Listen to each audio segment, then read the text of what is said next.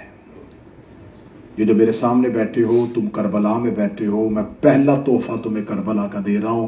تمہیں حسین نے انکار دیا ہے. انکار کہنے کا جرت، یہ سلیقہ جو کسی کے پاس نہیں ہے، تمہیں صرف حسین نے دیا ہے. یہ کام جو نبی نہ کر سکے، یہ حسین اپنے نوکروں سے کیوں کروا رہا ہے؟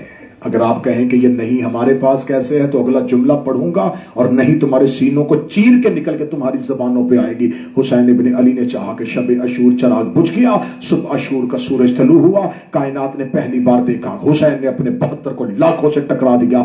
72 لاکھوں کے سامنے آ کے نہیں کہہ کے کٹتے رہے، نہیں کہہ کے مرتے رہے، نہیں کہہ کے جانے دیتے رہے. وہ کوشش کر رہے تھے جب یہ 72 ختم ہو جائیں گے پھر نہیں کون کہے گا، پھر سارے ہاں والے ہوں گے، پھر قیامت تک کے لیے اموی راج ہوگا، پھر قیامت تک کے لیے ابلیس ہی کا راج ہوگا. اب کوئی نہیں کہے گا، کیونکہ ہم نے نہیں کو ہمیشہ کے لیے کچل دیا. یہ صبح سے لے کے عصر عاشور تک کوشش کرتے رہے، نہیں والے مر جائیں، نہیں والے کٹ جائیں، نہیں والے ختم ہو جائیں. ادھر عصر عاشور ہونے سے پہلے حسین نے کربلا کی ریت اٹھائی، ریت اٹھا کے حسین نے کائنات میں بکھیری. جب وہ کائنات میں بکھیری تو اس کربلا کی خاک کا ایک ایک ذرہ تمہارے روحوں کے اندر اتر گیا، تمہارے ضمیر کے اندر آ گیا، تمہارے خمیر کے اندر آ گیا. حسین نے قیامت تک کے لیے اپنے عزاداروں، اپنے ماتمیوں کو اس کربلا کی ریت میں نہیں لپیٹ کے نظر میں دے دی، نیاز میں دے دی، تبرک میں دے دی. آج تمہارے اندر وہ نہیں ہے تو مجھ سے سوال کرو وہ نہیں کہاں ہے؟ آج تمہیں کوئی کہے گا مجلس چھوڑ دو، تم کہتے ہو نہیں چھوڑیں گے. حسین چھوڑ دو، نہیں چھوڑیں گے. ماتم چھوڑ دو، نہیں چھوڑیں گے. زنجیر زنی چھوڑ دو، نہیں چھوڑیں گے. علی ولی اللہ چھوڑ دو، نہیں. یہ جو نہیں آئی ہے تمہارے اندر، یہ تمہیں حسین نے دی. میں نے ابھی تمہارے سامنے پڑھا کہ حسین نے خیام حسینی میں جنت کی قیمت بتائی تھی. لو میں جنت کی قیمت تمہیں بتانے لگا ہوں. تمہیں کربلا کی خاک کی قسم اٹھے مجمع سے کوئی ایک بندہ جو جنت کے لالچ میں کربلا آیا ہو. اس سے 1 مہینے پہلے حج ہوا تھا، اللہ کے گھر میں لوگ گئے تھے جنت کے لالچ میں. جاؤ کربلا کی گلیوں میں کسی بچے کا ہاتھ پکڑ کے پوچھو کیوں آیا ہے، وہ ایک ہی جواب دیتا، حسین کی ماں کو راضی کرنے کے.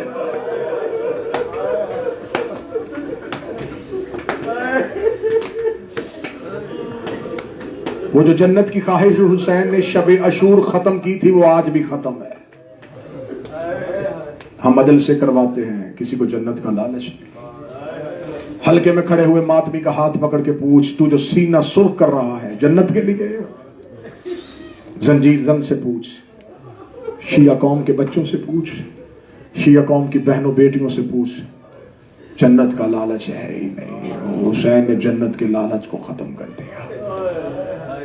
10 محرم 61 ہجری سے پہلے جنت تمنا تھی لوگوں کی، 61 ہجری کے بعد اب جنت تمنا کرتی ہے حسین کے موقع.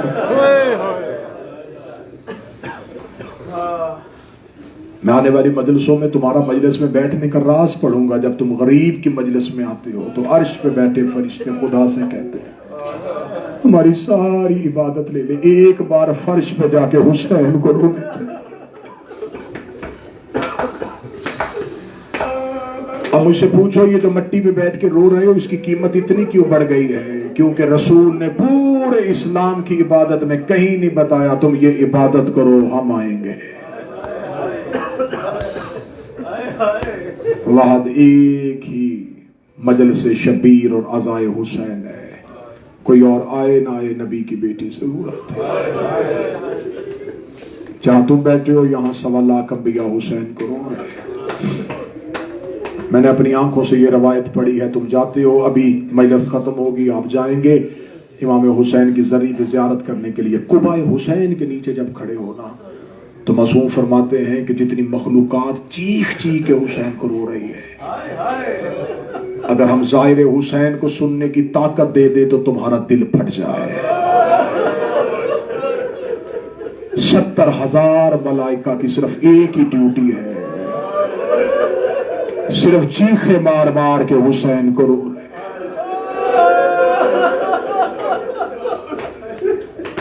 قبہ حسین کے نیچے ملائکہ کی چیخوں کی آوازیں ہیں، نبیوں کے چیخوں کی آوازیں ہیں، یہ کرم ہے حسین کا کہ تم کربلا کی گلیوں میں زندہ چلتے پھرتے ہو. تم کربلا کی گلیوں میں اپنے دوست احباب کے ساتھ گپے مارتے ہوئے باتیں کرتے ہوئے چلتے پھرتے ہو.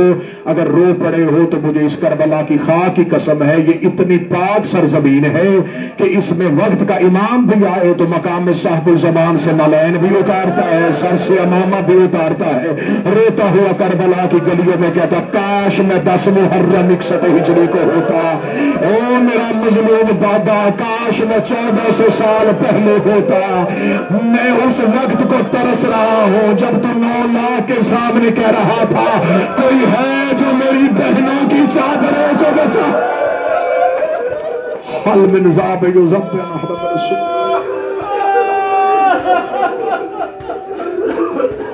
سادات و غیر سادات, میں نے تمہیں بتایا کہ جنت سستی کی ہے. اس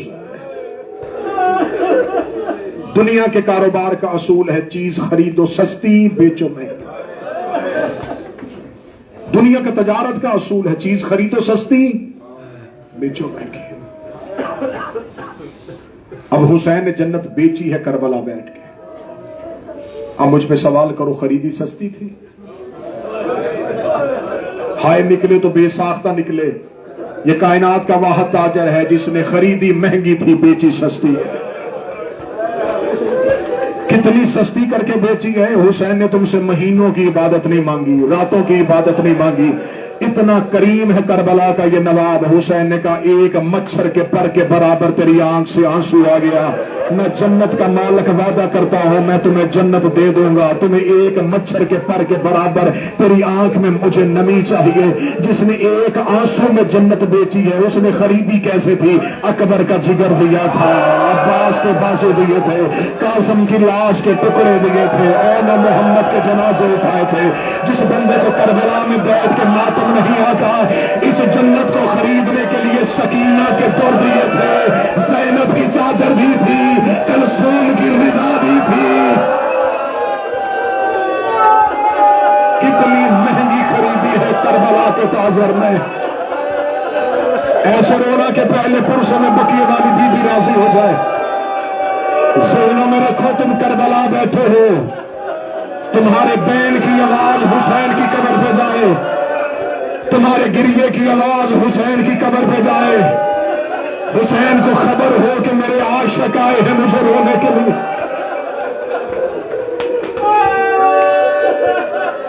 کہاں سے آئے ہو؟ پوری دنیا سے اکٹھے ہو گئے لوگ. دنیا کا دستور ہے, کون سا خاندان ہے جس نے موت نہیں دیکھی؟ کسی رشتہ دار کی موت کی اطلاع اللہ نہ کرے جب ہمارے گھروں کو پہنچتی ہے, لوگ گھروں کو چھوڑتے ہیں. جتنی رشتہ داری ہوتی ہے, رشتہ داری کم ہو کہتے کوئی ایک بندہ جنازے میں چلے جائے, رشتہ داری زیادہ کو کہتے ایک سے جانے سے کام نہیں بنے گا, تالے لگاؤ پورا گھر چلتے.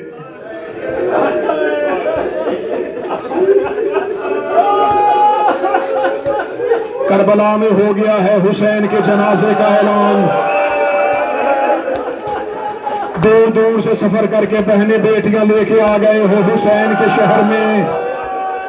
اچھا حسین کے ماتمیاں بگلا جملہ دل کو سنبھال کے سننا. تم گھر سے چلے تھے کربلا جا رہے ہیں عاشور کرنے, کربلا جا رہے ہیں ماتم کرنے, کربلا جا رہے ہیں حسین کو رونے. اصل میں وجہ کیا تھی؟ کہہ رہے تھے حسین کے جنازے میں جا رہے ہیں. میں تمہیں کربلا بیٹھ کے سیدہ کا نوکر ہو کے کہہ رہا ہوں جس کے جنازے پہ آئے ہو اس کا اٹھایا ہی کسی نے نہیں تھا.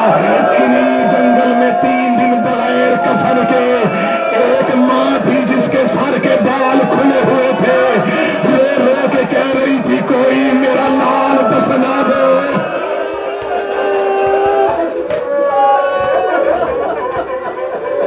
یہ کربلا کی خاک شفا کیوں بنی؟ کیوں قیامت تک کے لیے حسین نے کہا کہ ہر عزادار میرے شہر کی مٹی کو چومے؟ میرے مولا کون سی سرزمین نہیں ہے جہاں محمد کا کوئی بیٹا دفن نہیں ہے؟ مولا نجف کی مٹی کائنات کی سب سے عظیم مٹی ہے کیونکہ ابو تراب سو رہا ہے. کربلا نجف کی مٹی شفا نہیں بنی، مشہد کی شفا نہیں بنی، سامرا و کاظمین کی شفا نہیں بنی، حتی مدینے میں تیرا نانا ہے، مدینے کی مٹی شفا نہیں بنی۔ اب یہ راز کربلا میں بیٹھ کے لے کے جانا، حسین تیرے شہر کی مٹی شفا کیوں بن گئی ہے؟ اب میں فلسفہ بتاؤں کہ تم قیامت تک کے لیے حسین کی کربلا کی خاک کو چومتے کیوں ہو، خاک شفا کیوں بنی ہے؟ جب 3 دن تک زہرا روتی رہی کہ کوئی میرا لال دفنا دے، یہ کربلا کی خاک اٹھی، حسین کے بدن پہ آنے شروع ہوئی، حسین کے بدن پہ کربلا کی مٹی نے، جب کربلا کی مٹی نے حسین کے بدن کو ڈھانپا، بقیہ والی بی بی تڑپی، رو کے کربلا کی مٹی کو اٹھا کے سہرا نے چوما، رو کے کبھی جائے کربلا کی خاک سہرا وعدہ کرتی ہے قیامت تک کے لیے میرے حسین کے ماتمی تجھے بوسے دیں گے، تجھ پہ سجدے کریں گے۔ تو نے میرے حسین کا بدن ڈھانپ دیا، تو نے میرے لال کا بدن ڈھانپ دیا۔ بس کربلا میں بیٹھے ہو، آج سے عشرے کی ابتدا ہو گئی، ہو گیا چاند محرم کا کربلا میں۔ کل سے روانگی کے مضامین پڑھیں گے، پھر شہادتیں پڑھیں گے، جتنی ہو سکتا ہو کوشش کروں گا کہ تمہارے رونے کے اسباب ہوں۔ تم نے چاند کربلا میں دیکھا، بار بار لوگ پوچھ رہے تھے کربلا میں چاند ہو گیا، کربلا میں چاند ہو گیا، کربلا میں چاند ہو گیا۔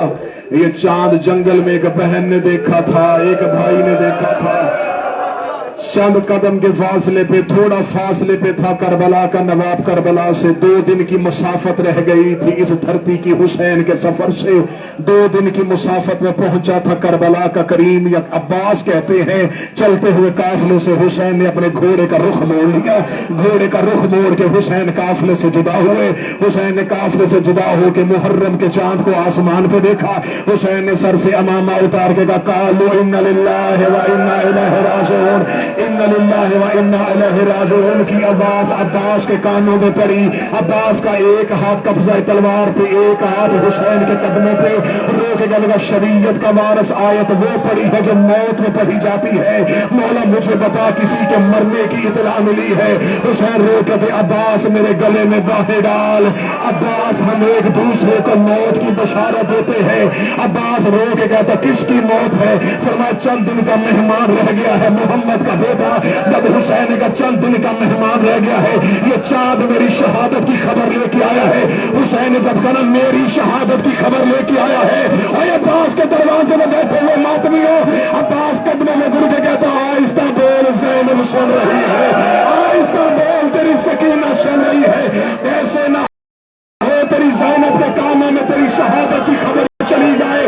ادھر عباس کا جملہ کہنا تھا فضا کی آواز ہے عباس مولا جلدی علی کی بیٹی محمل میں گر گئی،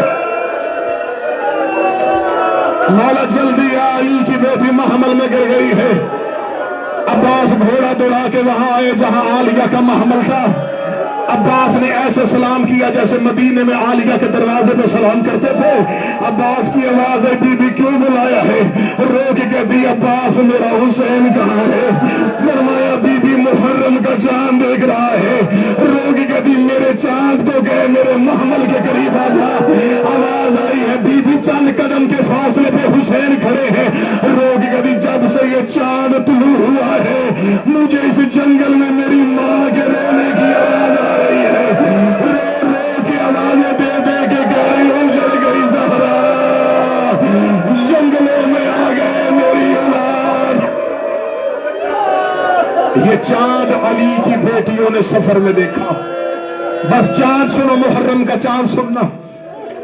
علی کی بیٹی نے محمل میں دیکھا، حسین نے عباس کے ساتھ دیکھا، مسلم کی بیٹیوں نے روتے ہوئے دیکھا، سکینہ نے تڑپتے ہوئے دیکھا، سغرا نے مدینے میں دیکھا۔